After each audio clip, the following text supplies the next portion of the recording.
Tonight's episode will change how you see your habits forever. By minute 12, you'll understand why some of your coping rituals are actually keeping your mind stuck in a loop it doesn't know how to leave. If this rewires your brain even 1%, smash follow. It tells Spotify you want more of this signal in the noise.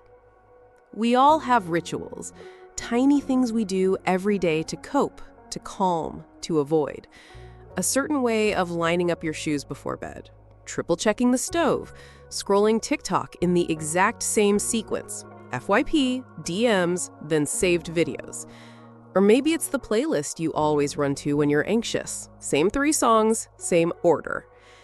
But what if I told you that the ritual isn't helping? That it's the loop itself, not the trigger, keeping you stuck? That your brain, wired by repetition, starts confusing the ritual with the relief. And once that happens, it no longer questions whether the ritual works, just whether it's been completed correctly. Where people get it wrong. Most people think ritual means something spiritual or OCD-like, but many rituals in ADHD and anxiety are invisible. They live in the scroll, the snack, the mute notifications and disappear for a week pattern. And they feel like control, but they're often just disguised avoidance. We say, I'll feel better after I clean. I'll start once I make my space perfect. I'll sleep after I finish this YouTube rabbit hole. But notice, the ritual becomes mandatory, and the feeling, it doesn't arrive. Here's the kicker. Your nervous system doesn't crave completion. It craves closure. And when the ritual doesn't bring closure, only another loop, it becomes a neural itch. Each repetition deepens the groove. Each groove makes escaping harder. We are quite literally trapped in the shape of our own behaviors. Tonight, just notice. What do you always do when you feel overwhelmed? What ritual shows up the moment your anxiety spikes? You don't need to change it yet. Just name it. Because breaking the loop starts not with destruction, but with awareness. Have you ever put something off so long that you started avoiding yourself? That email you didn't reply to, that text message blinking seen, the gym bag by the door, untouched for weeks? You delay it because the pressure feels too much. You delay it more because now there's shame attached. Then comes the self-loathing, and then silence. This isn't laziness, it's dopamine distortion. Here's the science. Your brain runs on reward prediction. With ADHD, OCD, or anxiety disorders, the dopamine system often misfires. What does that mean? Tasks feel impossible until they're urgent. Anticipating failure hurts more than doing nothing. Success doesn't always bring relief. It brings a crash. Your brain doesn't reward progress. It punishes pressure. This is why just do it doesn't work. The loop isn't logical, it's chemical. The self-abandonment spiral. When dopamine delays kick in, we abandon ourselves in subtle ways. We start thinking, I'm the kind of person who never finishes anything. We ghost our own ideas, our own goals. We call it procrastination, but really it's pain avoidance. The worst part is we start treating ourselves like that one flaky friend, the one who promises, then vanishes. Every missed task becomes a vote against your own trustworthiness, and it hurts, quietly, repeatedly.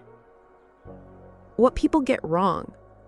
People assume motivation comes first, but it's usually the result of action. With dopamine-sensitive brains, you can't wait to feel ready. You need mini wins that create internal trust.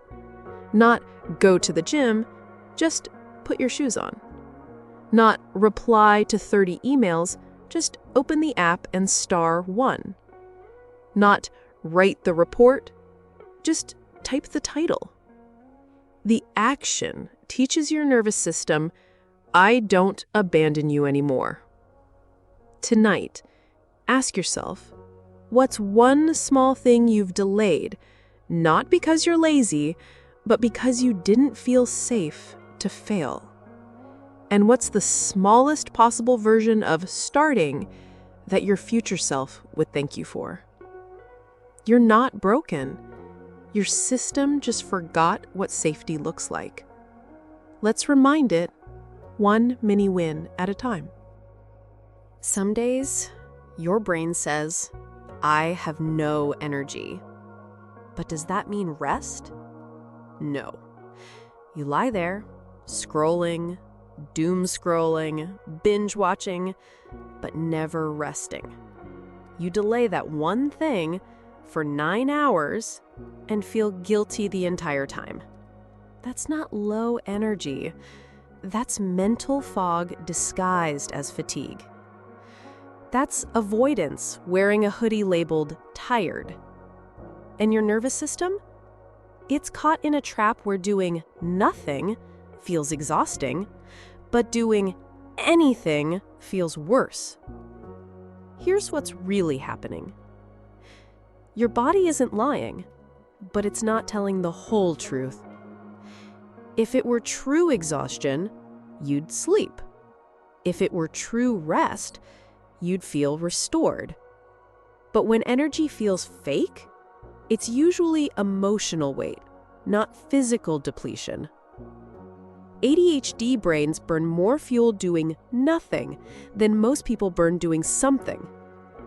That no energy state is often a protective mode, your body hiding from a perceived threat, like shame, or failure, or too many open tabs in your mind. Where people get it wrong. We keep asking, how do I get more energy? But the better question is, where is my energy going even when I'm sitting still? Are you spending it rehearsing failure? Are you replaying an awkward conversation from 3 years ago? Are you burning calories trying not to disappoint yourself again? That's where your energy is. How to move forward. When your energy lies, don't fight it. Instead, bypass the logic filter. Try this. I only have energy to sit. Sit on the floor, not the bed. Shift the scene. I can't start. Just touch the object. Touch the book. Touch the keyboard. Touch the laundry. Still stuck? Say this out loud. This is temporary. My body isn't the enemy. Micro movements tell the truth. Sometimes energy returns after you act, not before. Thought. Tonight, instead of asking, why can't I get moving?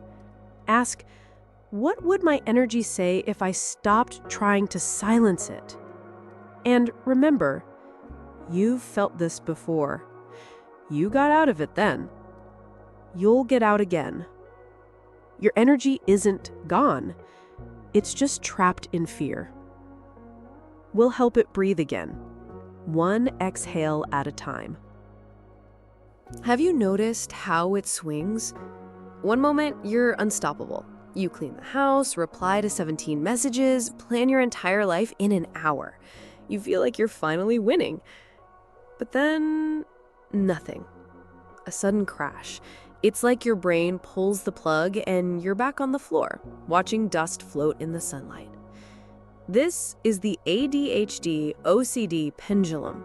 It swings between two poles, hyperfocus or survival mode. You sprint, you chase clarity, you over-deliver. Shut down or guilt spiral. You collapse, you cancel, you disappear. It's not laziness. It's nervous system fatigue. Your brain is toggling between fight and freeze. And here's the kicker. Each swing feels like your true self. So you start to believe the lie. I'm either a superhero or a failure. where people get it wrong. They try to solve the crash by pushing through it.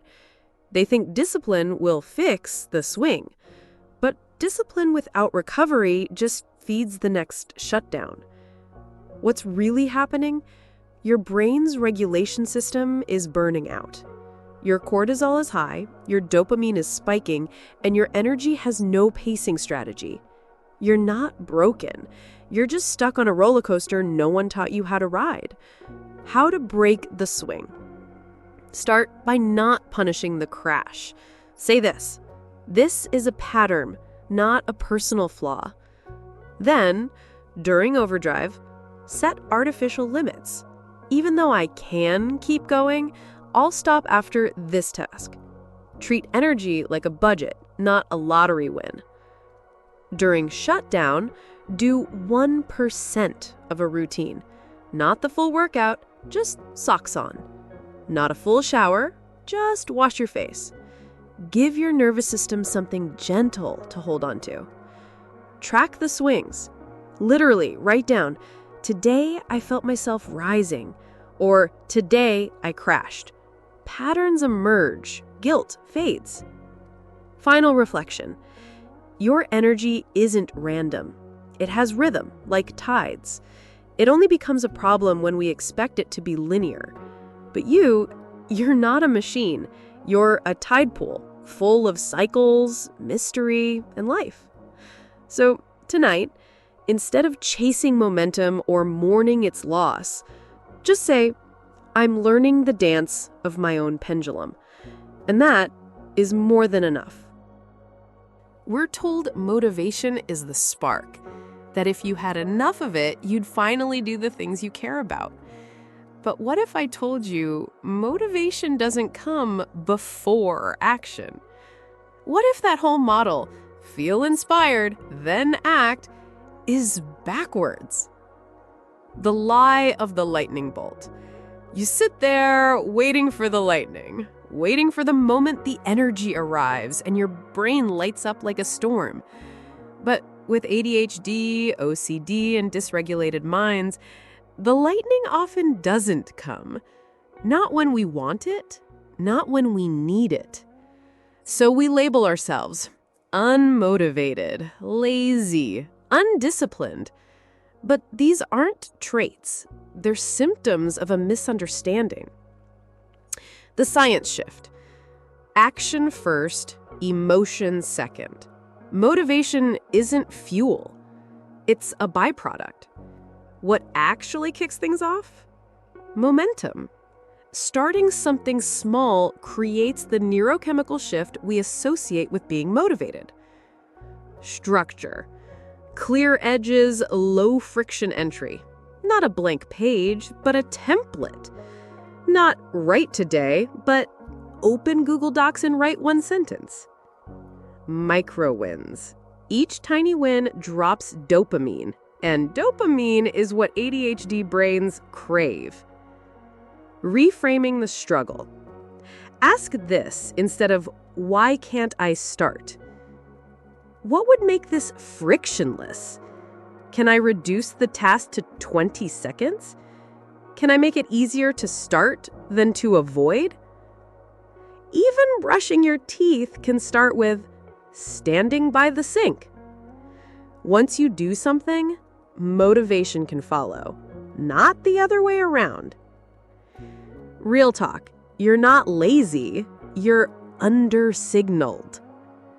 ADHD brains often need external signals to activate internal systems. Alarms, body doubling, environmental cues like putting shoes by the door. Even music rhythms can act as scaffolding. You're not broken. You're under-signaled in a world built for linear minds. Try saying this. I don't need to feel like doing it. I just need to start the motion and trust the feeling will follow.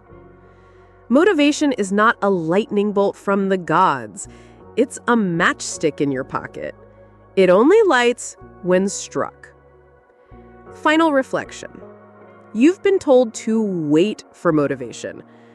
but maybe you just needed permission to move without it. So tonight, ask yourself, what's my 20-second action? What's the tiniest door I can open? And when you walk through it, don't be surprised if motivation finally decides to follow you. You've probably said it. If I could just be more productive, if I had a system, a planner, a new app, if I used my time better. But what if the obsession with productivity is the very thing keeping you stuck? The productivity illusion. The world sells you this promise. If you optimize hard enough, your time, your body, your focus, you'll finally arrive at peace, at control, at enough. But for ADHD and OCD minds, that promise becomes a prison. Why? Because productivity isn't a neutral goal. It's a weaponized value system. When productivity becomes a self-worth proxy, if your value is tied to output, what happens when you burn out? Hyper-focus on the wrong task, freeze in decision fatigue. You need rest, but rest feels like failure. You enter a feedback loop. I didn't get enough done. I must be worthless. I need to try harder. I fail again. And round it goes. Brain chemistry isn't capitalism. Your brain doesn't work in 9-to-5 blocks. It doesn't care about quarterly goals or planner aesthetics. ADHD minds work in bursts, in flow, in urgency. OCD minds get trapped in mental loops that feel like productivity, but are really anxiety rituals. Checking, rechecking, perfecting, planning. The trap? It feels productive, but you're not moving, you're circling. What if you measured something else? Try this. Instead of asking, was I productive today? Ask, did I protect my peace? Did I honor my capacity? Did I move the needle, even by 1%? It's not about doing more.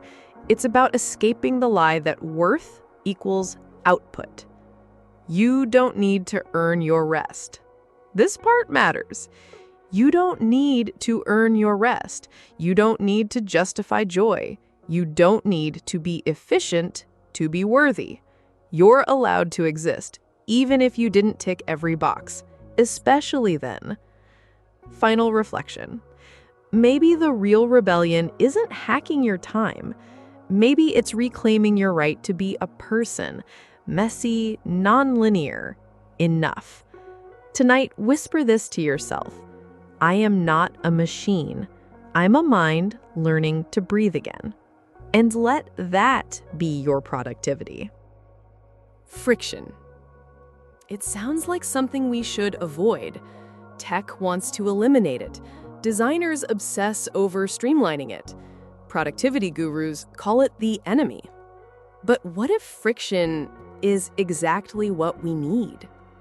The frictionless trap. Swipe, tap, click.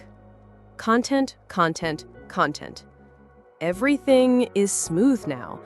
Maybe too smooth. There's no resistance. No moment to pause. No time to ask, why am I doing this again? For ADHD and OCD brains, frictionless loops are dangerous. They feel comforting, like a ride you don't have to steer. But they trap you in motion without meaning. Open phone, scroll, switch apps, doom spiral. Compulsion, relief, anxiety, repeat. It's ease weaponized against you. Friction as a tool, not a barrier. What if we flipped the script? Friction isn't the enemy. It's a signal, a checkpoint, a breath. Putting your phone across the room isn't punishment. It's space. Writing with a pen instead of typing forces slowness and reflection. Cooking a meal instead of ordering in reconnects you to rhythm. These moments of inconvenience can be moments of return to your body, to your intention, to yourself. Why your brain needs tension to rewire.